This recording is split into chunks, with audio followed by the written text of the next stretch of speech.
సామాజిక న్యాయం జరగన లక్ష్యంతో నీతి నిజాయితీగా ముందుకు పోతున్నాడు. ఎస్సీ వర్గీకరణ చేసిన చరిత్ర ఈ రాష్ట్ర ముఖ్యమంత్రి గారు రేవంత్ రెడ్డి గారి ఘనత. 30 ఏళ్ల నుంచే కొట్లాడితే కానటువంటి పని రేవంత్ రెడ్డి గారు ముఖ్యమంత్రి అయిన తర్వాత ఎస్సీ వర్గీకరణ జరిగింది. అందరికీ దళితులకు సామాజిక న్యాయం జరిగే విధంగా వర్గీకరణ చేయడం జరిగింది. ఎస్టీలకు సామాజిక న్యాయం చేస్తున్నాడు. ఇలా బీసీలకు కూడా సామాజిక న్యాయం జరగాలి, ఖచ్చితంగా వాళ్ళ జనాభా నిష్పత్తి ప్రకారం రిజర్వేషన్లు అమలు కావాల్సిందని చెప్పి ఆ లక్ష్యంతో ముందుకు పోతుంటే కొంతమంది దుర్మార్గులు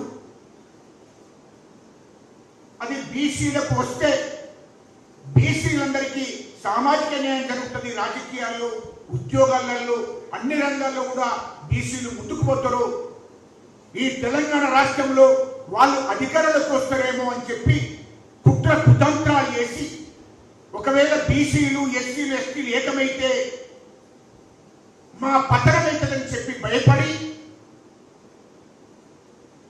కేటీఆర్ అనే దుర్మార్గుడు వాస్తవ విషయాలు చెప్తున్నా ఇయలో ఈ బీసీలకు రిజర్వేషన్లు ఆపన లక్ష్యంతో కుట్ర కుతంత్రాలు చేసి కేటీఆర్, హరీష్ రావు, కేసీఆర్ కొంతమంది వాళ్ళ సామాజిక వర్గానికి సంబంధించిన కొంతమంది కుట్రదారులందరూ కుట్ర పడి ఇయల్లో మాధవరెడ్డి అనే అతన్ని ఇంకా కొంతమందిని మాట్లాడి దీని వెనుక కుట్ర కుతంత్రాలు చేసి మల్లారెడ్డి గారితో రాయబారం జరిపించి ఎమ్మెల్యే మల్లారెడ్డి గారు ఆయనతోని చర్చలు జరిపి ఆయనతో మాట్లాడి ఆయనను మధ్యవర్తిగా ఉంచి దానికి కోట్లాది రూపాయలు ఎవరైతే కోర్టుకు వెళ్ళారో వాళ్లకు ₹1 కోటి ఇస్తారని చెప్పి అడ్వకేట్లకు మరి ఇప్పటికే 20 నుంచి 40 లక్షల రూపాయలు పంపించి ఆ కేసు కేటీఆర్ అనేటువంటి వేయించడం జరిగింది.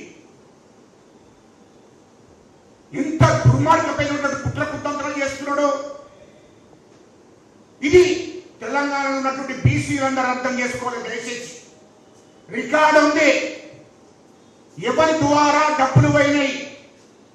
మాధవరెడ్డి అనేటోనికి ఆయన ఆర్థిక పరిస్థితులు మంచిగా లేవు. మాధవరెడ్డికి వకీళ్ళని పెట్టి వాళ్ళకు డబ్బించేటువంటి పరిస్థితులు లేవు. ఆ కేసు వేసే 2 రోజుల ముందు టిఆర్ఎస్ ఎమ్మెల్యే మల్లారెడ్డి గారి ఇంట్లో ఆయనతో మాట్లాడి రెడ్డి జాగృతి అనే పేరు మీద ఉన్నటువంటి మాధవరెడ్డిని నువ్వు కేసు వేయాలి, నీకు సంబంధించింది మొత్తం మేము చూసుకుంటాము, ఆయన పట్టుమని ₹1,00,000 కూడా 2 లక్షలు కూడా దగ్గర లేనటువంటి మాధవరెడ్డిని పిలిపించుకొని మాట్లాడి నీకు ₹1 కోటి ఇస్తా, అవసరం అనుకుంటే ఇంకో ₹1 కోటి ఇస్తా, ₹2 కోట్లు ఇస్తా, నీకేం కాకుండా నేను చూసుకుంటా అని చెప్పి భరోసా ఇచ్చి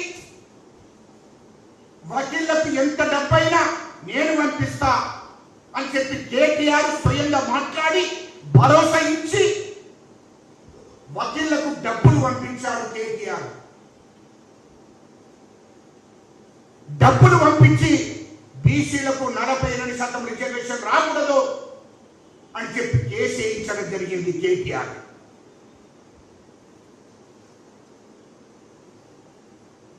హైకోర్టు ద్వారా అడ్డగించడం జరిగింది.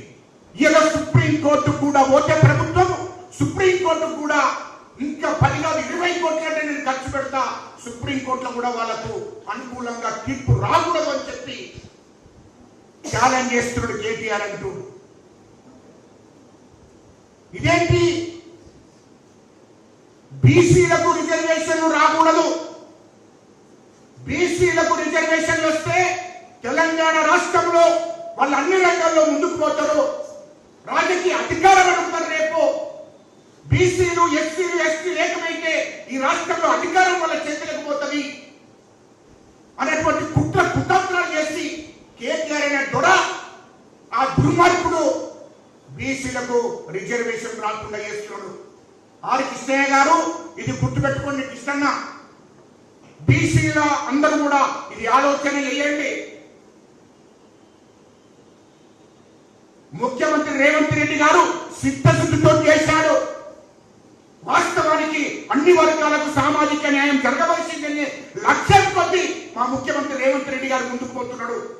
అది గుర్తుపెట్టుకోవాలి. కాంగ్రెస్ ప్రభుత్వం మీద అబండాలు వేయడం, ముఖ్యమంత్రి గారి మీద అబండాలు వేయడం మానుకోవాలని చెప్తున్నా బీసీ సోదరులకు. వాస్తవం తెలుసుకోండి. మీరు ఏదో రాష్ట్ర ప్రభుత్వం చేతున్న పనంతా చేయడం జరిగింది. వాస్తవాలు తెలుసుకోకుండా రాష్ట్ర ప్రభుత్వం మీద మీరు మాట్లాడితే మరి మీ ఎడుక ఎవరిని నడిపిస్తున్నారో మాకు తెలియదు. కానీ బీసీలకు న్యాయం జరగాలి, బీసీ ప్రజలతో ఆటాడుకోవద్దని చెప్పి నేను కొంతమంది నాయకులకు చెప్తున్నా. బీసీ ప్రజలతో ఆటాడుకోకండి, రాజకీయాలతో. ఏదో బీసీల గురించి దేశంలో కానీ రాష్ట్రంలో కానీ ఏ ముఖ్యమంత్రులు పట్టించుకోలే, ఏ ప్రధానమంత్రులు పట్టించుకోలే. కానీ ఇవాళ రాష్ట్ర ముఖ్యమంత్రి రేవంత్ రెడ్డి గారు ఖచ్చితంగా బీసీలకు రిజర్వేషన్ ఇవ్వాల్సిందే, బీసీలకు సామాజిక న్యాయం జరగవలసిందే అని చెప్పి ఆ లక్ష్యంతో ముందుకు పోతున్నాడు.